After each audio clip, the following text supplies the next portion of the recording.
কুম্ভমেলা বা পবিত্র কলসের উৎসব হল পৃথিবীতে তীর্থযাত্রীদের বৃহত্তম শান্তিপূর্ণ সমাবেশ, যে সময়ে অংশগ্রহণকারীরা একটি পবিত্র নদীতে স্নান করে বা ডুব দেয়। ভক্তরা বিশ্বাস করেন যে গঙ্গায় স্নান করলে পাপ থেকে মুক্তি পাওয়া যায়, যা তাকে জন্ম মৃত্যুর চক্র থেকে মুক্তি দেয়। কোনো আমন্ত্রণ ছাড়াই কোটি কোটি মানুষ এই স্থানে এসে পৌঁছয় শুধুমাত্র একটু পুণ্য লাভের আশায়। প্রতি 12 বছর অন্তর একবার পূর্ণকুম্ভ আয়োজিত হয়, আবার 12টি পূর্ণকুম্ভের পর আয়োজিত হয় এই মহাকুম্ভ, অর্থাৎ 144 বছর বাদে একবার মহাকুম্ভের আসর বসে। সমুদ্র মন্থনের কথা শিবপুরাণ, মৎস্যপুরাণ, পদ্মপুরাণ, ভবিষ্যপুরাণ সহ প্রায় সব পুরাণেই উল্লেখ আছে। সমুদ্র মন্থনের সময় অমৃত কলস উঠে আসে। অমৃতের অধিকার নিয়ে দেবতা ও অসুরদের মধ্যে সংঘাত বাধে। অসুররা অমৃত কলস দখল করলে বিষ্ণু মোহিনী রূপ নিয়ে অসুরদের ভুলিয়ে কলস ফিরিয়ে আনেন। অমৃতের অধিকার নিয়ে সংঘাত তীব্র হলে দেবরাজ ইন্দ্রের ছেলে জয়ন্তর হাতে কলস তুলে দেন বিষ্ণু। জয়ন্ত কাকের রূপ নিয়ে কলস ঠোঁটে করে উড়ে যান। সেই সময় কয়েক ফোঁটা অমৃত 4 জায়গায় পড়ে যায়। এই 4টি স্থান হলো প্রয়াগরাজ, উজ্জয়িনী, হরিদ্বার ও নাসিক। যেখানে যেখানে অমৃতের ফোঁটা পড়েছিল সেখানে সেখানে কুম্ভমেলা আয়োজিত হয়। এরপর থেকে 12 বছর বাদে বাদে এই 4টি জায়গায় স্থানান্তরে কুম্ভমেলা হয়ে থাকে। আর 12 বছর বাদে অর্থাৎ 144 বছর বাদে হয়ে থাকে মহাকুম্ভ মেলা। আমরা খুবই ভাগ্যবান যে আমাদেরই এই জন্মে এলাহাবাদের প্রয়াগরাজে এবছর অনুষ্ঠিত হচ্ছে মহাকুম্ভ মেলা, অর্থাৎ স্বাধীন ভারতবর্ষে এই প্রথমবার অনুষ্ঠিত হচ্ছে মহাকুম্ভ মেলা।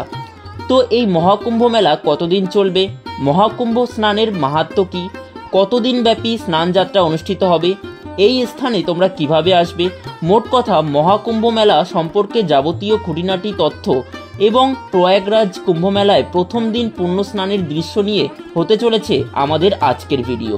তোমরা প্রথম থেকে শেষ অবধি আজকের ভিডিওটি ধৈর্য ধরে দেখতে থাকো, আশা করছি তোমাদের খুবই ভালো লাগবে। তো পশ্চিমবঙ্গ রাজ্য থেকে প্রয়াগরাজ মহাকুম্ভ মেলায় যাওয়ার জন্য 3টি স্থান রয়েছে, কলকাতা, শিয়ালদা এবং হাওড়া। এই 3টি জায়গা থেকেই তোমরা প্রয়াগরাজ জংশন যাওয়ার ট্রেন পেয়ে যাবে। স্ক্রিনে ট্রেনের টাইম টেবিল এবং কেমন কি ভাড়া লাগতে পারে সেই সম্পর্কে একটা ধারণা দেওয়া থাকলো। তো প্রয়াগরাজ জংশনে নামার পর কুম্ভ মেলা যে স্থানে হচ্ছে অর্থাৎ ত্রিবেণী সঙ্গম বা যে স্থানে স্নান হচ্ছে আর কি, সেই স্থানে যাওয়ার টোটো পাওয়া যায়, কিন্তু মেলার সময় অনেক ভিড় হওয়ার কারণে টোটো থাকছে না। সে কারণে প্রয়াগরাজ জংশন থেকে ত্রিবেণী সঙ্গম 8 কিলোমিটারের রাস্তা হেঁটেই যেতে হবে। মেলার সময় কোটি কোটি পুণ্যার্থীরা আসছেন এই কুম্ভ স্নান করতে।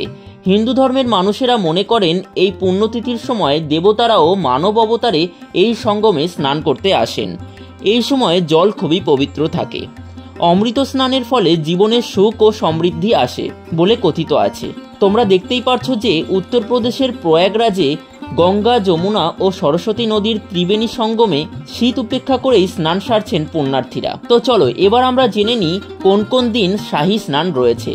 13 জানুয়ারি 2025-এ শুরু হয়েছে মহাকুম্ভ স্নান। এরপর রয়েছে 14 জানুয়ারি মকর সংক্রান্তি বা পৌষ সংক্রান্তিতে প্রথম শাহী স্নান।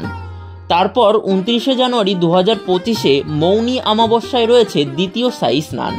এরপর 12 ফেব্রুয়ারি 2025 সালে মাঘ পূর্ণিমায় রয়েছে স্নানের পুণ্য দিন। সর্বশেষ দিনটি হল 26 ফেব্রুয়ারি 2025 সালে শিবরাত্রিতে শেষ শাহী স্নান, আর এই দিনই হলো মেলার শেষ দিন।